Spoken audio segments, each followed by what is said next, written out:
I am Stephanie Mason, 28 years old, and never imagined I would discover my own parents emptied my $350,000 trust fund to finance my sister Megan's lavish lifestyle. For years, they thought I would stay silent, the reliable daughter who never questioned authority. Then came that unexpected call from the bank manager that changed everything. My parents looked so confident until they realized one critical detail in the trust agreement. They missed the fine print. Before I tell you how my family imploded, let me know where you are watching from and hit that subscribe button. Trust me, you will want to hear what happens when people underestimate the quiet daughter. Growing up in suburban Boston, our family appeared perfectly normal from the outside. We lived in a comfortable colonial-style home in a neighborhood where the lawns were always manicured and success was measured by the car you drove and the college your children attended. My father, Jacob Mason, worked as an investment banker at a prestigious firm downtown. He often reminded us how hard he worked to provide our comfortable lifestyle, especially when justifying why he missed school events or family dinners. My mother, Eleanor, ran a successful interior design business catering to wealthy clients, which kept her equally busy and equally absent. From my earliest memories, the dynamic between my sister Megan and me was clearly defined. Megan, 2 years younger than me, was the star of the family. She inherited our mother's natural charisma and social grace, while I took after our more reserved grandmother Beatrice. Megan was a performer from the start, participating in dance recitals, school plays, and later becoming head cheerleader. Wherever she went, people were drawn to her magnetic personality. I, on the other hand, was the responsible one. I earned straight A's, kept my room immaculately organized, and never caused problems. While my achievements were acknowledged with brief nods of approval, Megan's smallest accomplishments were celebrated with dinners out and elaborate gifts. The pattern was so established that I accepted it as simply the way things were. Our grandmother Beatrice was different. My father's mother, she was a shrewd businesswoman who had built her own successful investment company in an era when women rarely held such positions. She noticed things about me that my parents overlooked, like my interest in science and healthcare and my careful attention to detail. While my parents pushed me toward business and finance to follow my father's footsteps, Grandma Beatrice encouraged me to pursue my own interests. When I was just a baby, Grandma Beatrice established separate trust funds for both Megan and me. Each contained the same initial investment, structured to grow over time and become accessible when we turned 25. She had made her intentions clear. The money was for our education, career development, and eventually a home of our own. Education is the one thing no one can ever take from you, Stephanie. She would tell me during our weekly chess games, another activity my parents considered too cerebral to be interesting. Your mind is your greatest asset. As I entered high school, the disparity in how my parents treated us became more pronounced.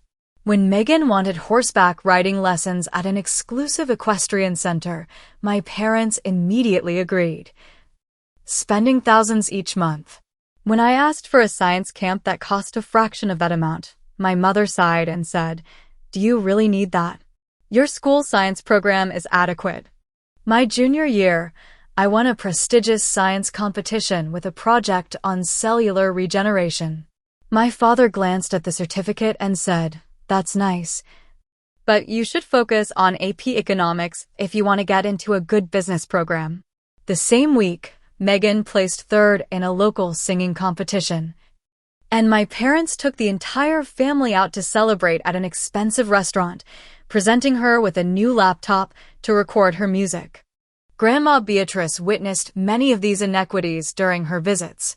One afternoon when I was 17, she found me crying in the garden after my parents had dismissed my desire to apply for a summer hospital internship, insisting instead that I shadow my father at his firm. "Your parents see what they want to see," she said, sitting beside me on the stone bench. "But I see you, Stephanie. I see your compassion and your intelligence. And I have made sure you will have the resources to chart your own path." I didn't understand exactly what she meant then. She squeezed my hand and added, "Just remember to protect what is yours. Not everyone who claims to have your best interests at heart actually does." 3 months later, Grandma Beatrice passed away from a sudden stroke. At the funeral, while my parents networked with business associates, I stood alone by her casket, remembering her words. By my senior year of college, I had defied my parents' expectations by majoring in healthcare administration rather than finance or business. They reluctantly accepted my choice after multiple arguments, though they frequently reminded me how much more I could earn in the financial sector. I maintained a perfect GPA while working part-time at the university hospital, gaining practical experience to strengthen my graduate school applications. Just after graduation, my parents began mentioning a family investment opportunity that could benefit everyone if we pooled our resources. They spoke vaguely about real estate development and extraordinary returns, emphasizing how much we all stood to gain. At the time, I had no reason to distrust them, but I did find it odd when they suggested using funds from both Megan's and my trust accounts, which would become accessible in just a few years. "Your grandmother would want the money to benefit the whole family," my mother said during a family dinner. "Not just sit in conservative investments earning minimal returns." I nodded politely but remembered Grandma Beatrice's specific instructions that the money was for our education and independence. Something felt wrong, but I pushed the feeling aside. These were my parents, after all. What reason would they have to mislead me? Little did I know that those casual conversations about family investments were the beginning of a betrayal that would shatter my trust and transform my understanding of family forever. The foundations were being laid for a scheme that would test not only my relationship with my parents, but also my own sense of self-worth and the legacy my grandmother had tried to leave me. As the months passed, I focused on building my career, working as a healthcare administrator while preparing applications for graduate programs.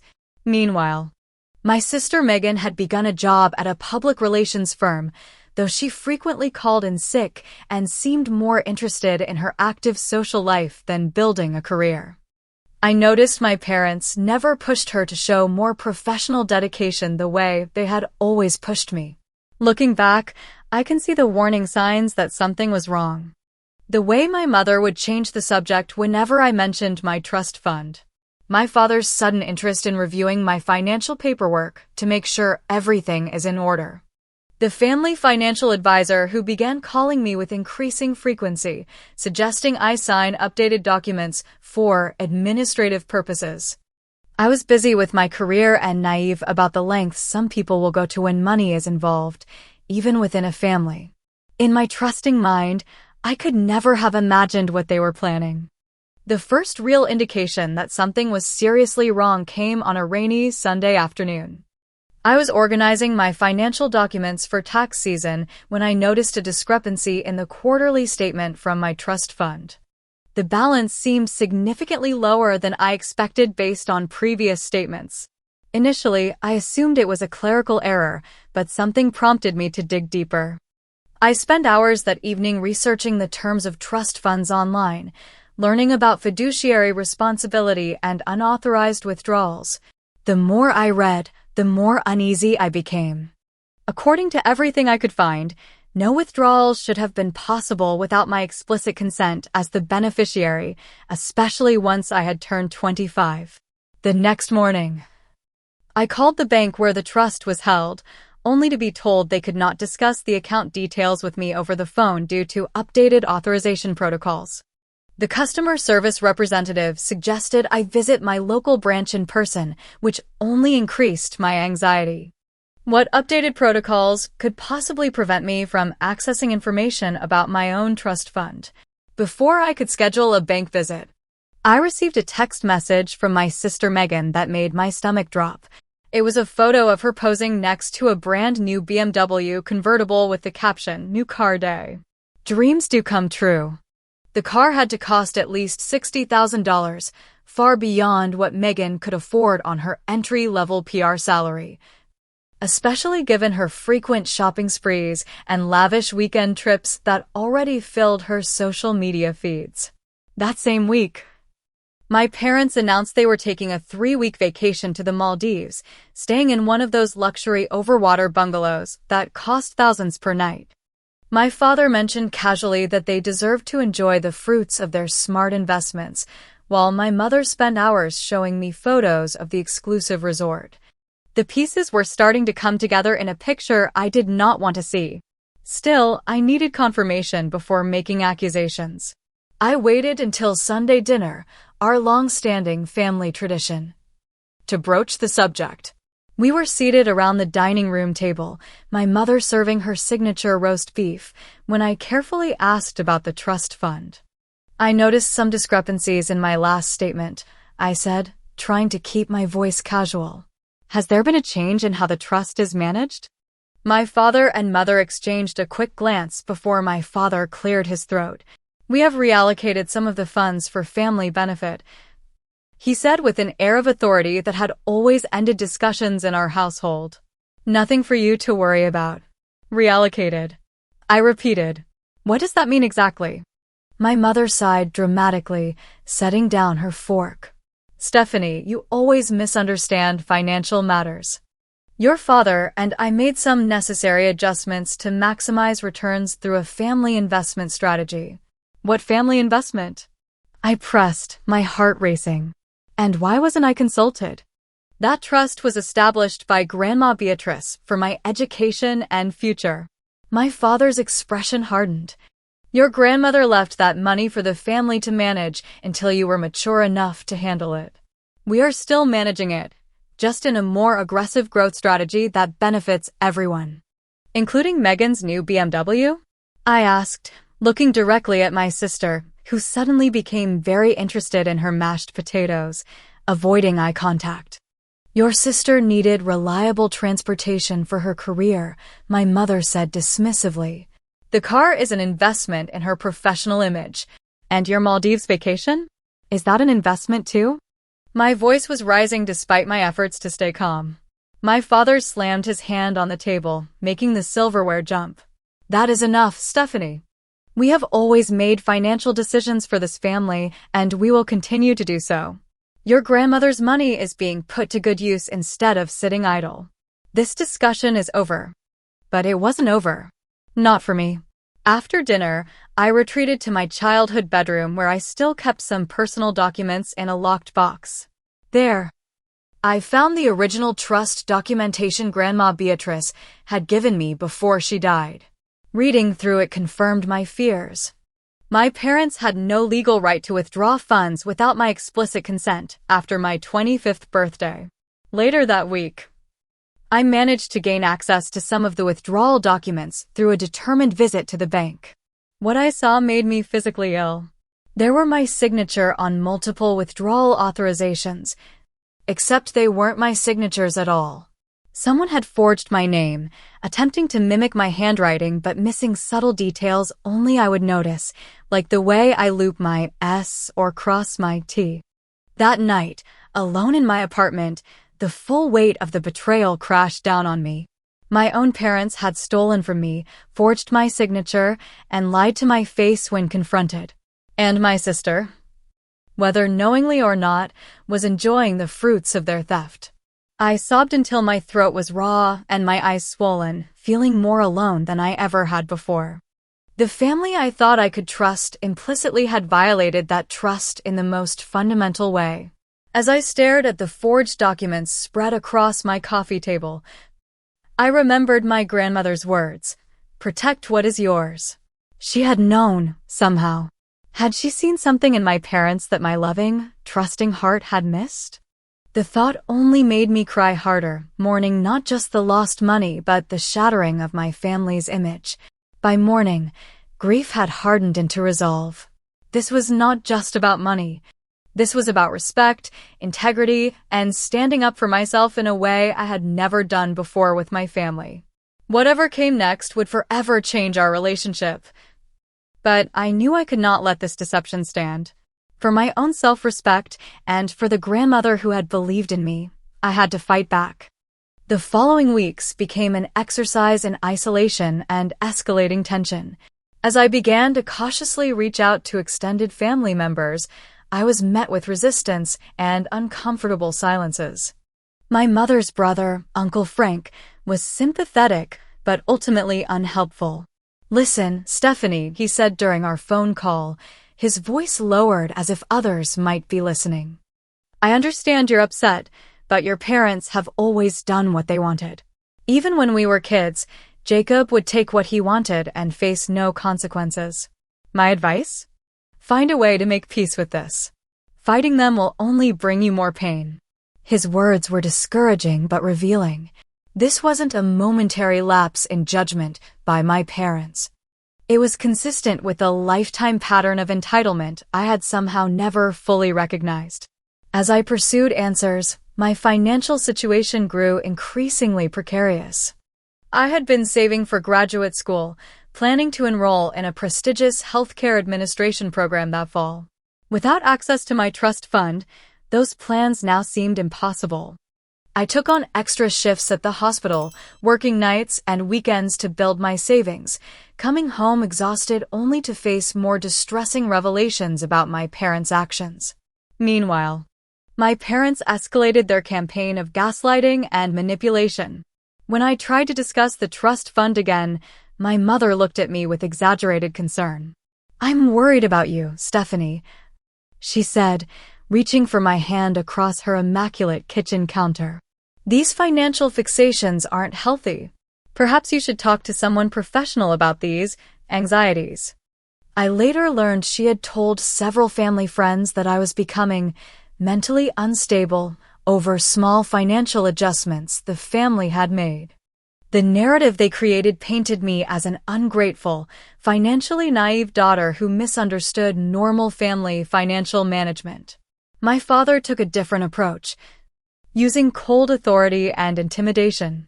"You're making a serious mistake questioning our decisions," he told me during one particularly tense phone call.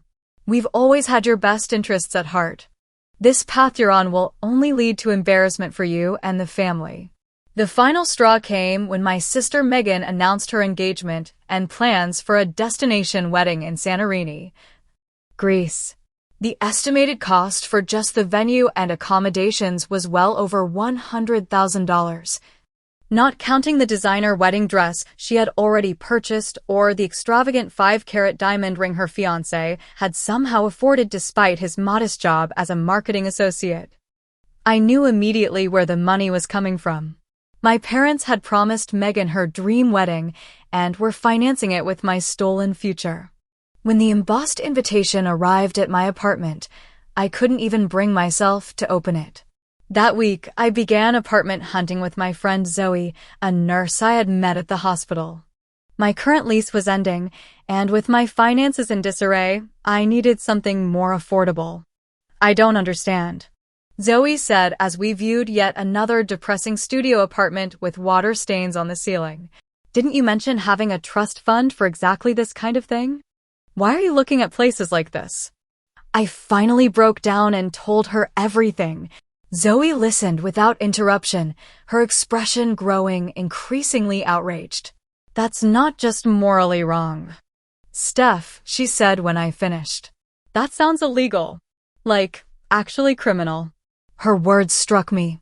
I had been thinking of this as a family betrayal, but Zoe was right. Forgery and embezzlement were crimes, regardless of family relationships. That same week, I reconnected with Allison Walker, a high school friend who now worked at a law firm specializing in financial litigation.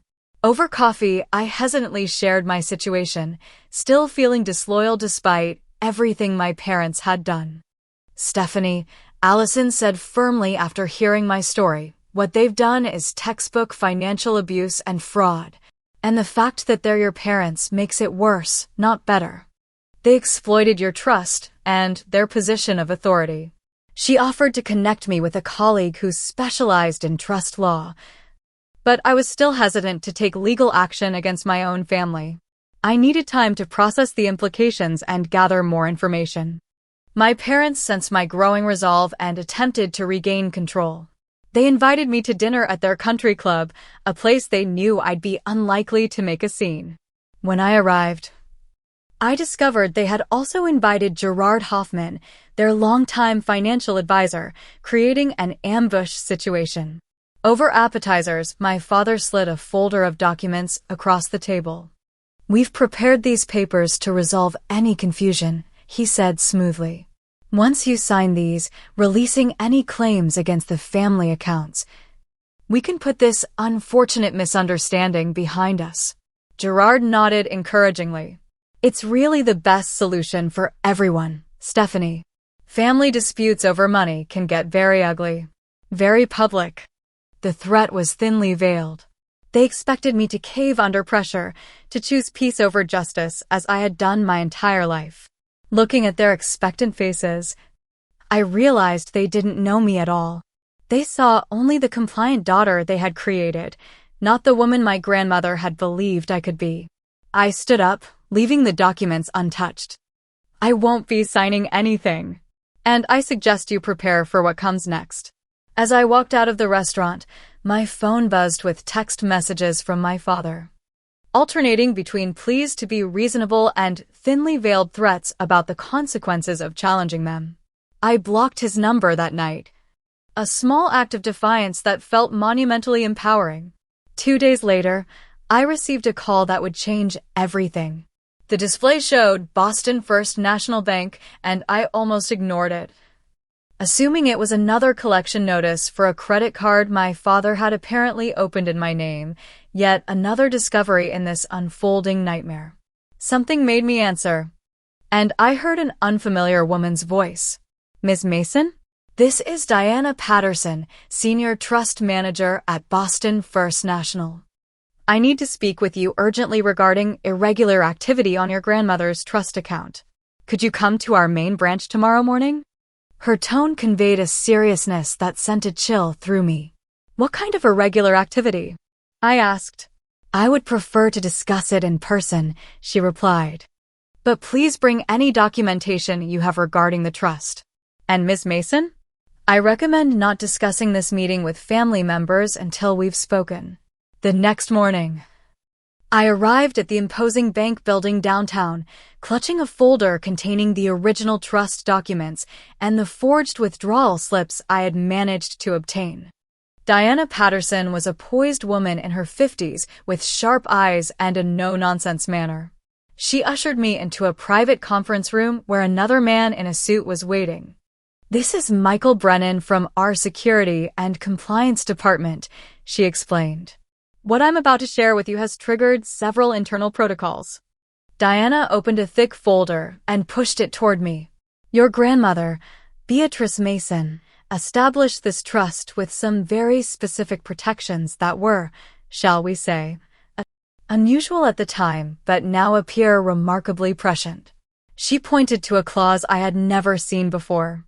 "This stipulates a dual authentication requirement for any withdrawal exceeding $10,000, even with a signed authorization. The bank was required to obtain video verification from the beneficiary, meaning you, confirming the transaction." My mind raced, but no one ever contacted me for video verification. Michael leaned forward. "Exactly. Which is why an internal flag was raised when these large withdrawals began processing. Unfortunately, the employee who initially handled these transactions failed to follow proper protocol. That employee has since been terminated, but the irregularities have prompted a full investigation." Diana continued, "There's more. Your grandmother included a special clause requiring the bank to maintain video records of all withdrawal authorizations for 7 years. When our audit team reviewed these records, we found that someone else appeared in person, claiming to be you, to authorize several major withdrawals." She slid across several still images from security footage showing my mother at the bank, wearing sunglasses and a scarf that partially obscured her face, signing documents at the teller counter. "Is that?" Michael began. "My mother," I confirmed, my voice barely audible. The evidence was irrefutable. My mother had not only forged documents, but had physically impersonated me at the bank. Ms. Mason, Diana said gently, based on these findings, the bank has already frozen the remaining assets in the trust. But we need your cooperation for the next steps. This is now a potential criminal matter involving identity theft, fraud, and embezzlement. I spent the next several hours providing statements and reviewing documents. By the time I left the bank, I had a much clearer picture of the extent of my parents' deception. Over the past 18 months, they had systematically drained over $270,000 from my trust fund through a combination of forged documents and my mother's in-person impersonation. That afternoon, I met with Allison's colleague, attorney Heather Montgomery, who specialized in trust law. After reviewing the evidence from the bank, she didn't mince words. Your parents have violated multiple laws, she explained in her downtown office overlooking the harbor. Forgery, fraud, embezzlement, identity theft. These are serious crimes that carry potential jail time, not to mention civil penalties. She outlined my legal options, from pressing criminal charges to pursuing civil recovery of the stolen funds. As she spoke, the reality of what this would mean for my family began to sink in. My parents could go to jail. Our family name would be dragged through a public legal proceeding. The comfortable facade we had maintained in our community would be shattered forever. I understand this is overwhelming, Heather said, noting my expression. This is not just a legal decision, but an emotional one. Take some time to think about how you want to proceed. As I left her office, I felt the weight of an impossible choice. Despite everything they had done, these were still my parents. Could I really be the one to send them to jail? But if I didn't hold them accountable, what message would that send? That they could steal my future with impunity because of family ties? That evening, I received an unexpected call from Martha Kingsley, my grandmother's oldest friend. I had reached out to her days earlier, hoping she might have insights into Grandma Beatrice's intentions for the trust. I've been expecting your call for some time, Martha said, her voice carrying the slight tremor of her 80 years.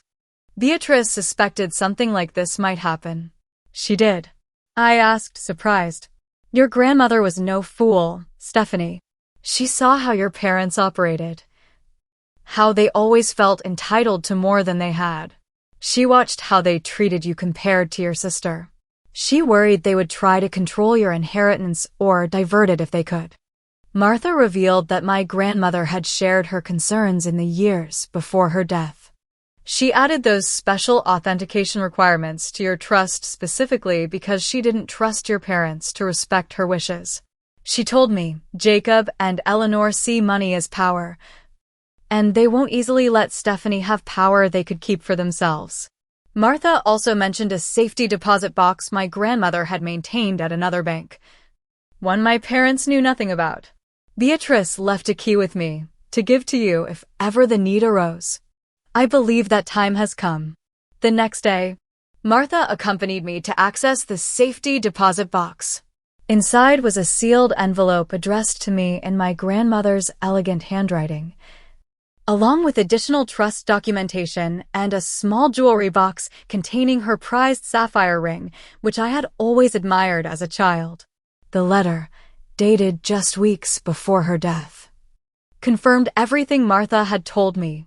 Grandma Beatrice had indeed anticipated my parents might try to access my trust fund.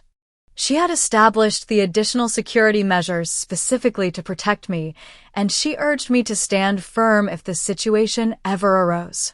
You have always been stronger than you know, Stephanie. She wrote, do not let anyone, even those who should love you best, take what is rightfully yours or diminish your worth.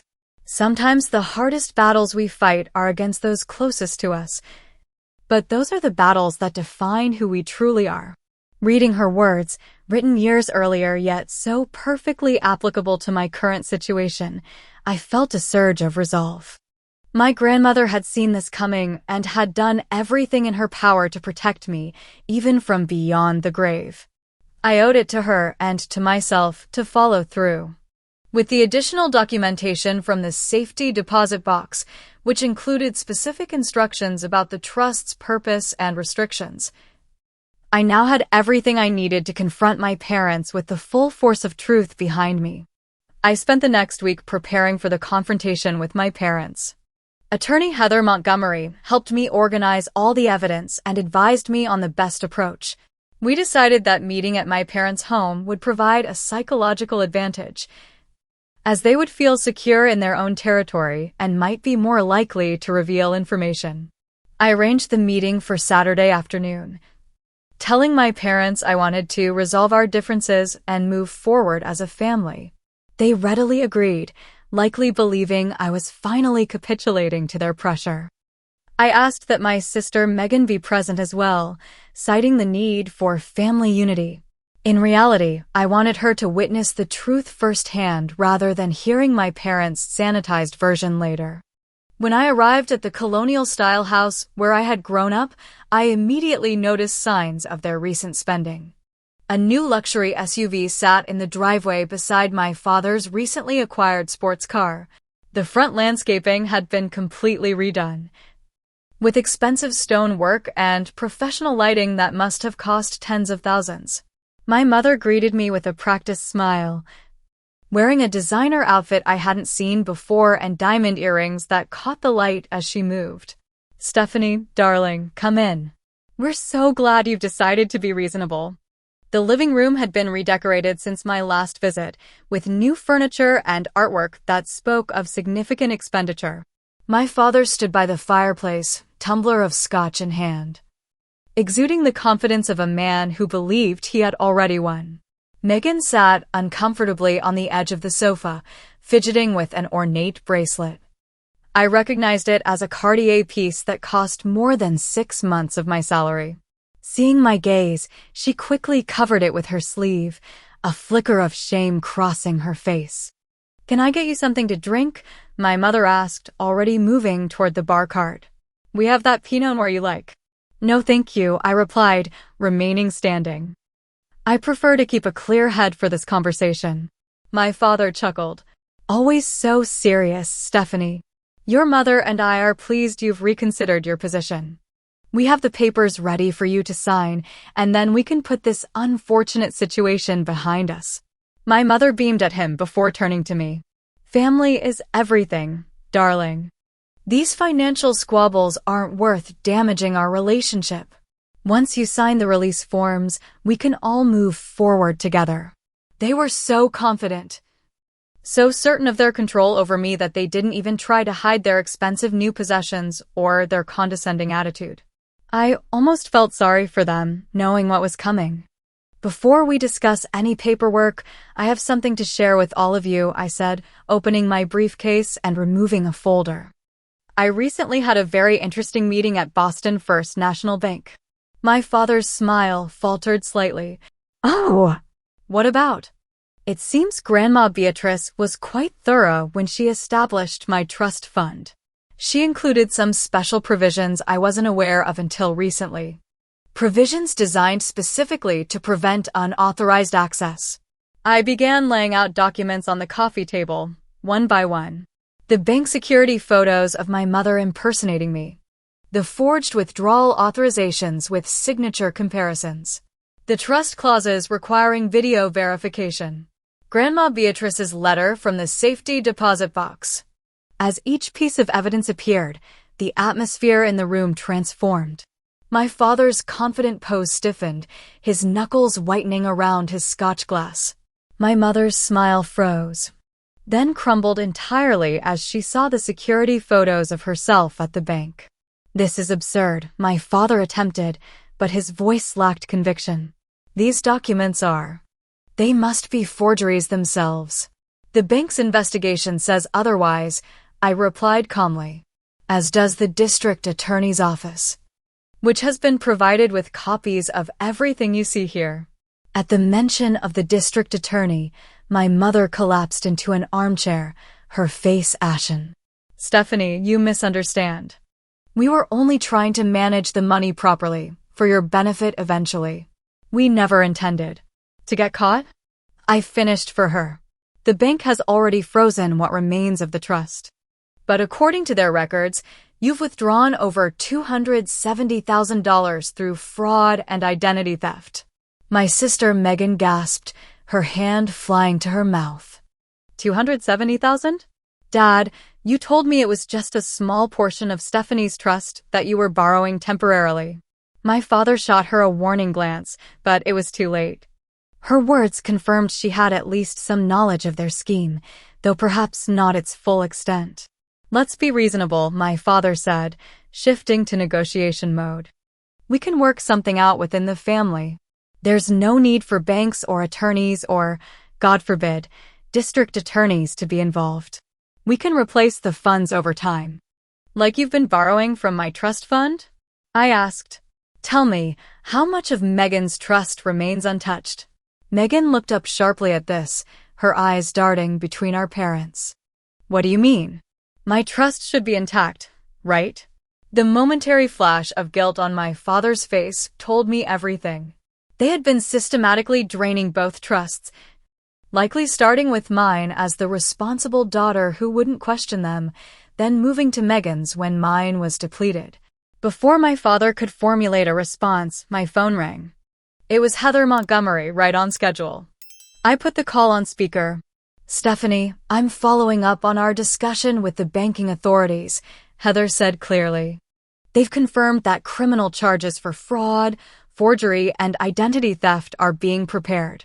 Given the amount involved, this would be classified as grand larceny, which carries a potential sentence of up to 15 years. However, if full restitution is made immediately, there may be room for a plea arrangement to avoid incarceration. My father lunged for the phone, but I stepped back, ending the call. That was my attorney. As you can hear, this has moved well beyond a family matter. You would send your own parents to jail? My mother whispered, tears streaming down her face, smearing her perfect makeup. After everything we've done for you. Everything you've done? I repeated incredulously. You stole my future. You forged my signature. You impersonated me at the bank. You lied to my face when I confronted you. And when I wouldn't quietly accept your theft. You tried to convince everyone I was mentally unstable. My father shifted tactics, his business negotiation skills taking over. What do you want, Stephanie? Name your terms. We can make this right. Full restitution of every dollar taken from both my trust and Megan's, I said firmly. Plus interest and legal fees. And a legally binding agreement that you will never again have any access or control over either of our finances. That's impossible, my father exploded. We don't have that kind of liquid capital available. We would have to sell assets, possibly even this house. I looked around at the newly renovated home, the expensive furnishings, the luxury cars in the driveway. Then sell them. You purchased them with stolen money anyway. For the first time, I saw real fear in my father's eyes as he realized I wasn't going to back down. This wasn't the compliant daughter they could manipulate or intimidate. This was a woman standing firmly on the truth, backed by law and evidence. My mother made one last desperate attempt. Megan's wedding is in 3 months. Everything is paid for, deposits made. Would you really ruin your sister's special day? I turned to Megan, who had been watching the entire exchange in stunned silence. I'm not the one who put your wedding at risk. Our parents did that when they decided to finance it with stolen money. Megan looked at our parents, then back at me, tears welling in her eyes. I had no idea it was this bad. I knew they were borrowing some money from the trusts for investments, but not this. She slipped off the expensive bracelet and placed it on the coffee table. I don't want anything that came from stealing from my sister. The wedding can wait. It was the first time in our lives that Megan had openly sided with me against our parents, and the significance wasn't lost on any of us. The family dynamics had irrevocably shifted. You have 48 hours to contact my attorney with a restitution plan, I said, gathering the documents back into my briefcase. After that, the criminal charges proceed. And regardless of what you decide, I will be pursuing a civil case to recover every penny taken from both trusts. As I walked toward the door, my father called after me, his voice tight with anger and fear. "You'll regret this, Stephanie. Family conflicts like this destroy relationships forever." I turned back one last time. "You destroyed our relationship when you decided your desires were more important than my future. What I'm doing now isn't about revenge. It's about justice and consequences. Something you both apparently need to learn about." As I left the house, I felt neither triumph nor satisfaction, only a profound sadness for what my family could have been, and a quiet certainty that I was finally standing up for myself the way my grandmother had always believed I could. The weeks following my confrontation with my parents unleashed a legal and family storm I could never have imagined. True to my word. Formal legal proceedings began when my parents failed to produce a viable restitution plan within the deadline. The bank froze all remaining assets in question, including several investment accounts my parents had established using diverted trust funds. My parents hired Bernard Kleinman, an aggressive attorney known for his scorched earth tactics in financial disputes. Within days, I received threatening letters warning of countersuits for defamation and intentional infliction of emotional distress. Heather assured me these were empty threats designed to intimidate. But they still stung coming from my own family. The extended family quickly divided into factions. My mother's siblings rallied around my parents, calling me ungrateful and vindictive. One and I had been close to growing up left a voicemail saying, "I never thought you would bring such shame on this family over money." Her words cut deep until I reminded myself that what I was doing wasn't about money, but about truth and accountability. My father's younger brother Robert surprised me by reaching out in support. "Jacob has always felt entitled to whatever he wants," he told me over coffee. When we were kids, he took my college fund to start his first investment venture. My parents covered for him then, too. Someone needed to stand up to him eventually. The most unexpected development came from my sister Megan. 3 days after the confrontation, she appeared at my apartment door, eyes red from crying, clutching a designer handbag. "Can we talk?" she asked tentatively. I let her in, unsure what to expect. Megan had always been my parents' ally, the favored child who benefited from their preferential treatment. We sat awkwardly on my sofa, the distance between us more than physical. "I didn't know," she began, twisting her hands in her lap. "I knew they were using some money from the trusts for family investments, but I had no idea they had taken so much or that they had forged your signature. You have to believe me. What did you think the money for your BMW and your wedding was coming from?" I asked, not unkindly but needing honesty between us. Megan looked down. "Dad said it was from his year-end bonus and some smart investments. When he mentioned using a small portion of our trusts as seed money, I assumed it was all above board, with your knowledge. I should have questioned more, but they never encouraged you to question anything," I finished for her. "They wanted you dependent and compliant, just like they wanted me." She nodded, tears spilling. "I'm breaking off my engagement," she said suddenly. "What? Why?" "Is this because of the money?" "Partly," she admitted. "But watching you stand up to Mom and Dad made me realize how much of my life has been about pleasing them and following their script, including my relationship with Jared.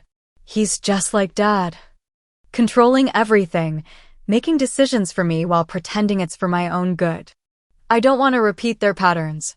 She opened her handbag and pulled out several jewelry boxes. "I want to return these. The bracelet, necklace, earrings, all of it. I know it won't make much difference in the amount they took, but it's a start." That moment marked the beginning of a new, more honest relationship between my sister and me. While we had a lifetime of dysfunctional family dynamics to work through, for the first time we were seeing each other clearly, without our parents' manipulation coloring our perceptions. Meanwhile, the legal process continued its methodical pace. A court-ordered financial audit revealed a pattern of misappropriation even more extensive than I had initially discovered. Not only had my parents drained my trust fund and begun siphoning from Meghan's, but they had also accumulated massive gambling debts and credit card balances. My father's brilliant investments were largely failures, some bordering on Ponzi schemes themselves. The narrative my parents tried to spin publicly painted me as an ungrateful daughter who had turned on her family over a financial misunderstanding. My mother told anyone who would listen that I was mentally fragile and had always been jealous of Meghan's success. These stories found fertile ground among their country club friends, who had always seen only the perfect family facade we presented. Through it all, my friend Zoe remained my strongest support. She attended legal meetings with me when Meghan couldn't, brought dinner when I was too exhausted to cook, and provided a shoulder to cry on during my lowest moments. "You're doing the right thing," she reassured me one night when I questioned whether the legal battle was worth the emotional toll. "This isn't just about money. It's about breaking the cycle of abuse they created." The case progressed to a critical courtroom confrontation 3 months after my initial discovery. Seeing my parents in the formal setting of the courthouse, dressed impeccably but visibly strained, brought a surreal quality to the proceedings. These were the people who had raised me, who had taught me right from wrong, now sitting across from me as defendants in a fraud case. Judge Amelia Harrison, a stern woman in her 60s with penetrating eyes, showed no patience for my parents' attempts to minimize their actions. "Let me be perfectly clear," she said after my father attempted to characterize the situation as a family financial restructuring. "What you describe as financial management, the law recognizes as embezzlement and fraud. Your fiduciary duty as trustees was to protect these assets for your daughters, not appropriate them for your own use, regardless of your intentions." When my mother tried to interject about family loyalty, Judge Harrison cut her off sharply. "Mrs. Mason, family relationships create greater obligations of trust, not lesser ones. The betrayal of such trust is viewed more severely under the law, not more leniently." Following the judge's clear position, settlement negotiations began in earnest. My parents finally realized they had no viable defense against the evidence. Through their attorney, they offered to liquidate assets, including their vacation property in Cape Cod and several investment accounts, to begin restitution. What surprised me most during this process was my sister's unwavering support. Meghan attended every meeting, sided with me in every negotiation, and even testified about our parents' pattern of financial manipulation. The sister who had once seemed like my rival had become my strongest ally. I keep thinking about what Grandma Beatrice would say if she could see us now. Meghan told me as we left a particularly grueling settlement conference. "I think she'd be proud of you. You're exactly as strong as she always said you were." My parents' relationship with each other began fracturing under the pressure. My mother blamed my father for the riskier investments that had lost money, while he blamed her for the extravagant spending that had depleted their resources. During one meeting, they arrived separately and sat at opposite ends of the conference table, no longer presenting a united front. The final confrontation came outside the courthouse after the settlement was officially approved. My parents had agreed to full restitution through the sale of assets, plus interest and legal fees. They would retain their primary residence, but little else of their formerly lavish lifestyle. The criminal charges were reduced to misdemeanors with probation rather than jail time, contingent on their compliance with the financial settlement. As we exited the building, my father approached me one last time. "I hope you're satisfied," he said, his voice tight with suppressed anger. "You've destroyed everything we built." I looked at the man who had once been my hero, now diminished by his own actions. "No, Dad. You destroyed it when you decided your desires were more important than your integrity or your daughter's futures. I just refuse to be another casualty of your choices." My mother stood apart, her expression unreadable behind large sunglasses. She made no move to speak to me, and I realized some bridges might never be rebuilt. The mother I thought I had, perhaps the mother I had needed, had never truly existed. Nearly a year after that fateful quarterly statement arrived in my mailbox, I stood in the sun-drenched living room of my new apartment, unpacking books onto built-in shelves. The trust funds had been restored with additional damages payment, allowing me not only to purchase this comfortable condo, but also to enroll in the graduate program in healthcare administration I had always dreamed of. More significant than the financial recovery was the personal growth this journey had forced. I had learned to set boundaries, to stand firm in the face of manipulation, and to recognize my own worth independent of family approval. These were lessons more valuable than any trust fund. My relationship with my parents remained complicated and limited. After months of reflection and therapy, I had decided to allow minimal, supervised contact. We met occasionally for coffee in public places. The conversations stilted but gradually evolving from blame to cautious coexistence. I harbored no illusions about full reconciliation, but I had found a way to honor the truth of what happened while not allowing bitterness to consume me. My sister Megan and I, however, had built something new from the ashes of our former family dynamic. After breaking off her engagement, she had returned to school, inspired by my healthcare work to pursue nursing. She often joked that she was following my responsible path for the first time, but I saw it as her finally discovering her own genuine interests rather than performing for our parents' approval. I never realized how much my entire identity was wrapped up in being the golden child, she admitted during one of our weekly dinners. Everything I did was about getting their validation. Now I'm learning who I am without that, and it's terrifying but also incredible. The healing process wasn't linear or simple. I still had moments of anger. Nights when I lay awake questioning whether I could have handled things differently.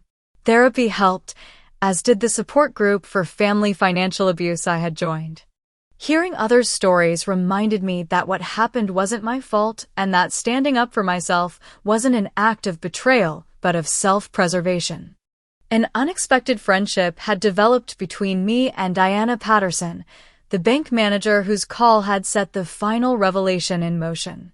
We met monthly for lunch, and she had become something of a mentor as I navigated my new financial independence. "Your grandmother would be proud," she told me over salads one afternoon. "Not just because you recovered the money, but because you refused to be diminished. That's what she wanted most for you, you know. Not just financial security, but personal sovereignty." In honor of my grandmother's memory, I had established a modest scholarship in her name at the local university, specifically for students interested in financial literacy and ethics. It felt right to transform some of this painful experience into opportunity for others. The first holiday season apart from my parents' influence was both liberating and disorienting. Megan and I created new traditions, hosting a Thanksgiving dinner for friends who had supported us through the ordeal. Zoe brought her famous pecan pie, Allison came with her new boyfriend, and Diana surprised us with a vintage bottle of champagne for new beginnings. As I looked around the table at these people who had chosen to stand by me, I realized family could be defined by loyalty and truth rather than just blood. My grandmother had understood this, perhaps better than I had given her credit for.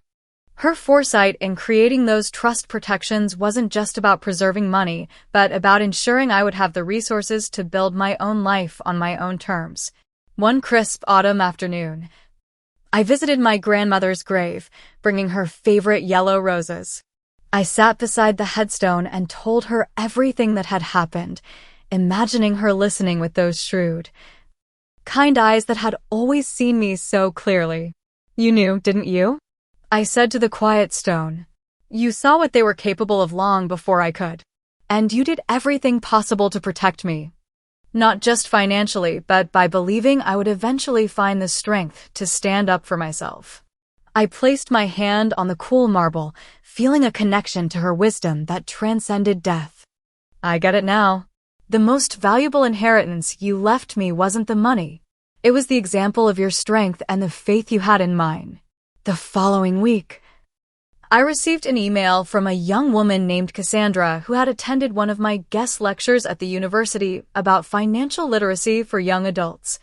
She described a situation disturbingly similar to what I had experienced, with parents attempting to control her through a family trust. Over coffee, I shared my experience and connected her with resources that could help, including Heather's legal expertise. As I watched understanding and determination dawn in her eyes, I recognized the ripple effect of standing in one's truth. My story was helping others protect themselves. That night, as I prepared notes for my next class, I reflected on the journey of the past year. I had lost the illusion of a perfect family but gained authentic relationships and self-knowledge that would serve me for a lifetime. The trust fund my grandmother established had been important, but her true legacy was teaching me to trust myself. The path forward wasn't perfectly clear, and relationships damaged by decades of dysfunction wouldn't heal overnight. But for perhaps the first time in my life, I was charting my own course, making decisions based on my values rather than others' expectations. And that freedom, more than any financial security, was the treasure my grandmother had hoped I would find. So, if you are watching this and something in my story resonates with you, remember that standing up for yourself isn't selfish, it's necessary. Family bonds are precious, but they should never come at the cost of your self-worth or future. Have you ever had to make a difficult decision to protect yourself from people who should have been protecting you? Share your experience in the comments below, and if this story helped you feel less alone, please like and subscribe to help others find it too. Remember, sometimes the most important boundaries we set are with those closest to us. Thank you for listening to my story, and whatever you're facing, I believe you have the strength to face it with truth and courage.